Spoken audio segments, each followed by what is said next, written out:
во Скопје и во останатите градови ширум земјава се дише загаден воздух. Знаете дека Македонија и главната метропола се едни од најзагадените на светско ниво.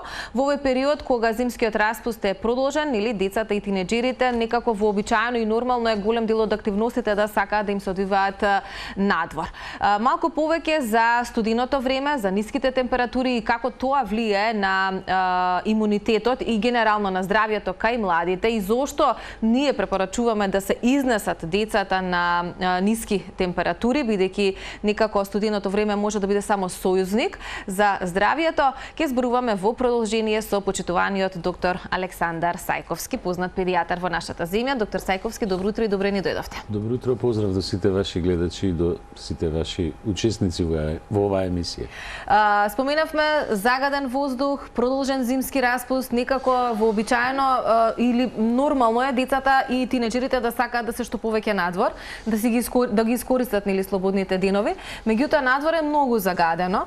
Па што препорачувате вие како педијатар, да се оди умерено, да не се излегува воопшто, игрите да се одвиваат во затворен простор, да се ограничуваат дружбите, иако нели поминавме период на пандемија, па споминавме ние и пред малку зад камерите, тој социјален момент некако остава се уште трага кај возрастните, но и кај децата. Па да, ние знаете како цела оваа пандемија на корона веројатно удари најмногу на социјалната компонента на животот на луѓето, а тоа е нешто што битно не разликува од другиот животински свет на планета. Мислам дека тоа ќе трае подолго, таа депресија на социјалниот живот.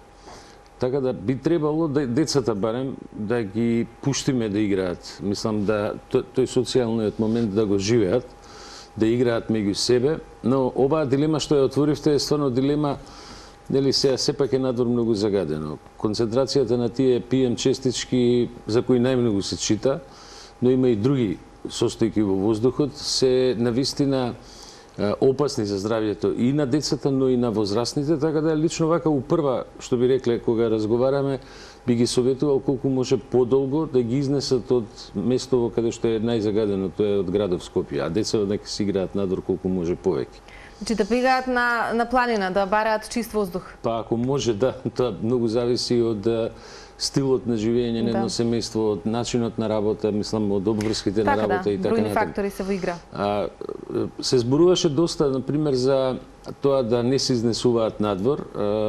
Неизнесувањето надвор, зборам и во оваа фаза на загадување, тоа е прва мерка што луѓето би ја направиле нормално, нели, за да не дојде до тоа активно хронично воспаление на белите дробови, но и дома е загадено, затоа што воздухот се меша, едино ако се зборува и доста за тоа, ако се користат одредени пречистувачи на воздух во домашни услови, тогаш е подруго, мислам, сепак е средината почиста.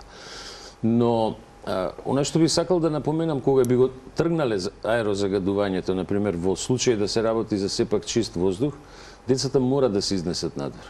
Без оглед на температурата, ниска, висока, значи добро е да бидат што повеќе надвор, во двор, во, што би рекле народски, на улица, во градинка, ако одат, во школа, многу подобро, отколку да се затворени во домашни услови само.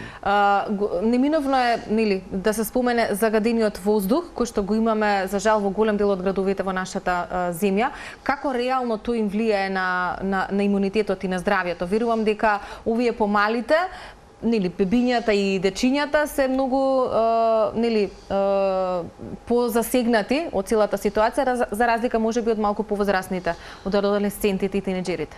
Па да, они се најизложени. Значи проблемот е што честичките кои што ги наоѓаме во воздухот, па ги споменувам PM10, 2,5 единица и тие најмалите, колку се помали они влагаат многу подлабоко во дишното стебло, значи во бронхите и во тие алвеолите, и го оштетуваат дишното стебло, слузницата ја оштетуваат и прават една форма, да кажам така, на едно хронично воспаление, која може да доведе до не само до инфекции, затоа што на тоа се калемат микроорганизми, него може да доведе исто така и до зголемување на, што викаме ние, инциденција на астма, например, или напади на отежното дишење, бронхитис и така натаму.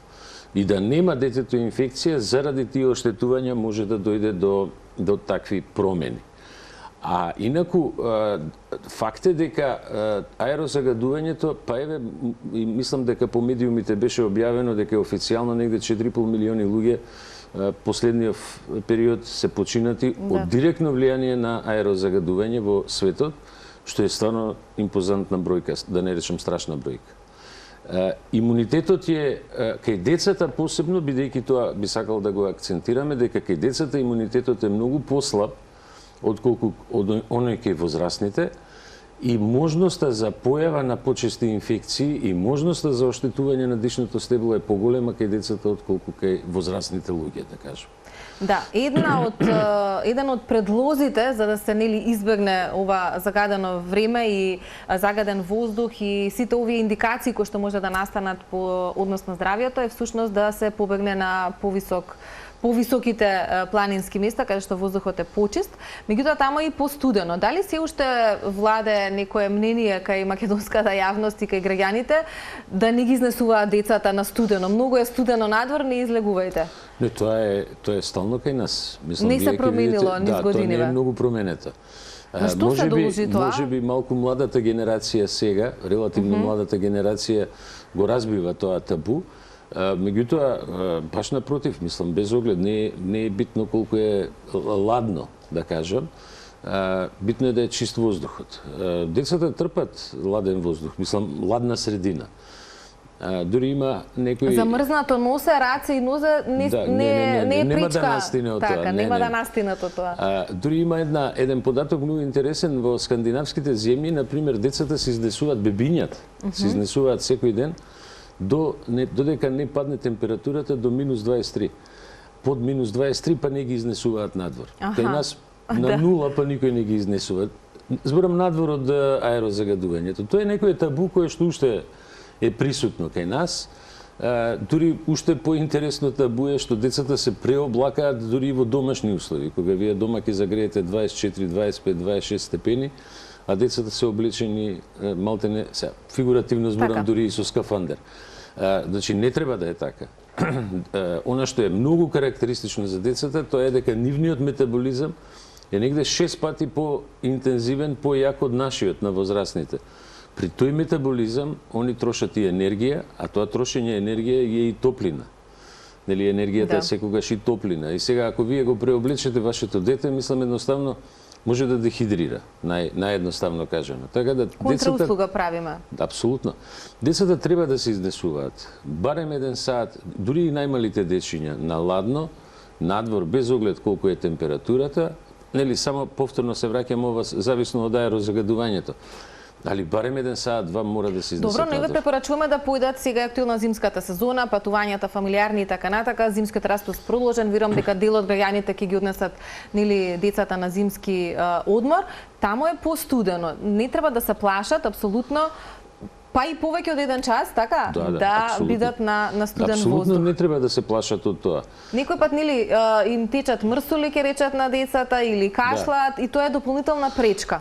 Кашлицата, тоа е многу интересно. Секретот од нос и кашлицата, кога, да речеме, ако детето кашла, еве во Скопје се, родителите со своето дете, и се качат на планина, ладниот воздух ќе предизвика да повлече поизразена секреција од носот. За 1 ден ќе се исчисти тој секрет и ќе престане да кашла. Така да апсолутно треба да се изнесат надвор, апсолутно треба да се шетаат надвор, на планина, нели, на воздух чист. Нели, едноставно да се качат од котлинава, од Скопје или од другите градови во Македонија, каде што е многу големо аерозагадувањето. А Македонија е земја каде што има многу планини. Значи, не сме ние рамничарска земја, значи има многу планини. Едноставно тоа треба да се искористи и да се седи надвор, да се користи денот што може повеќе. И уште една битна работа, која би сакал тука да ја споделиме, во зимските месеци создавањето на D-витамин е во кожата кај децата, па и кај возрастните е многу помала, затоа што не се изнесуваат надвор. Децата се во ризик од дефицит на D-витамин, баш затоа што не се изнесуваат надвор. Свисни ли се родителите за овие податоци? Па ние тоа делумно се свесни, сега сакам да кажам, нели, има луѓе кои што сепак го прифаќаат тој концепт, ај така да се изразам, да не е тоа концепт. Вие ако се вратите во минатото и кај нас се изнесувале децата, Не е дека биле стално затворени.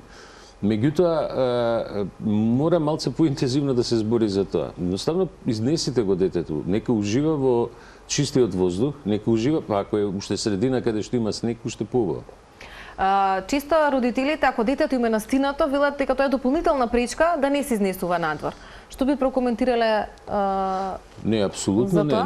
не, нема потреба така да ја гледаме. Детето ако е настинато, е настинато, оно е на пример со некаква вирусна инфекција, настинка да речеме, па дури и грип, вака ќе речеме инфлуенца која овој период е доста јак и доста дечиња се болни. Значи баш напротив, треба да се изнесе надвор. По можност, ако веќе збориме сега за Скопје, каде што има високо аерозагадување, да го качат детето на водно. Значи негде повисоко, да прошета барем у денот саат 2-3, нели, подобро ќе се изчисти. Да диши малку Да диши чист воздух. чист воздух. Колку е почист воздухот, има и повисока концентрација на кислород. Повисоката концентрација на кислород е битна за децата кои што се со настинки, со затнат нос, например, или течење на нос или било каков таков симптом. Така да апсолутно не треба да се плашат, мислам, родителите од тоа да ги изнесат своите деца. Има кај нас уште ова што спомнавте и преска, значи мислам дека младата генерација сега малце го менува, Да, ги менува менуваат. малку тие навики. Да, и се надеваме ќе биде добар пример за Апсолутно и за да. идните поколенија, но и за оние малку повозрасните. Всушност, студеното време, ниските температури може да бидат само пријател на здравието и на децата, и на тинеџерите или адолесцентите. Ги споменавте и скандинавските земји, верувам дека и една Русија има слични навики за тоа како ги растат младите. Може ли да им опишеме на граѓаните како реагира телото, нели, кога ќе се однесе, кога ќе се изложи на ниски температури, па макар и минусни температури. Што се случува? Дали е тоа сојузник на здравјето? Дали така се гради имунитет? Апсолутно да, така се гради имунитет. Како што, да речеме исто, често пати зборуваме, например, контра од зимските, во летните месеци, зборамо на климатско лечење што го збориме, да го однесете детето на море, например, еден период 10, 15, 20 дена и веднаш да го качите на планина.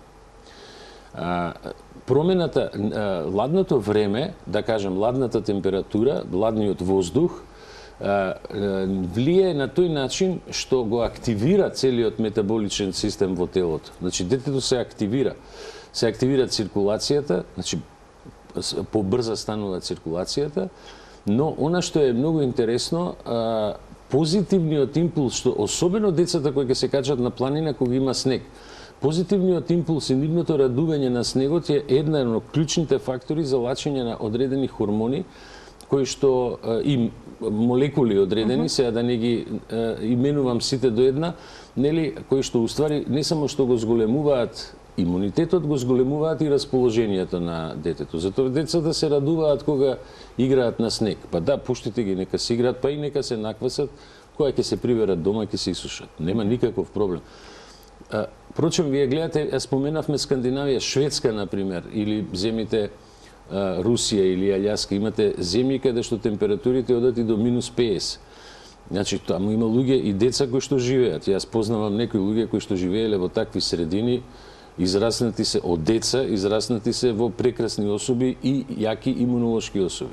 Да. Тоа само говори за ова што и ние го говориме сега. Го гледам времето, па ајде некој мала промена на концептот да се префрлиме на оној момент за тоа дека во тек се фамилиарни патувања. Споменавме, убаво е да се искористи зимата и да се појде во некој од зимските скијачки центри, дали тука или во соседството.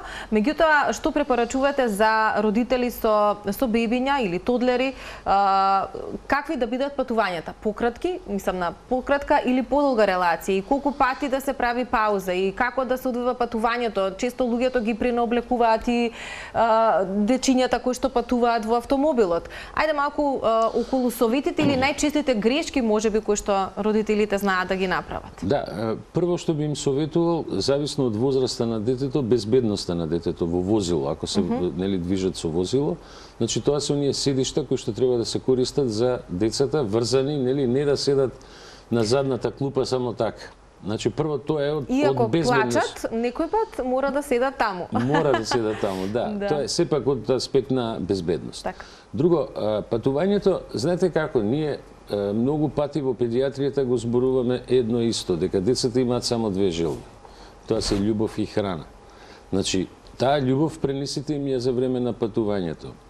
Еден од родителите може да ги занимава децата, да игра и возењето, без оглед дали е, сега ќе речете, до блиските наши центри, значи во еден мах може да се стигне во нашиве скијачки центри, во соседството треба пар часови, возењето треба да е лежерно, значи да не е брзо, да не е напнато и на некој саат време, саат и 10-15 минути да се направи една кратка пауза.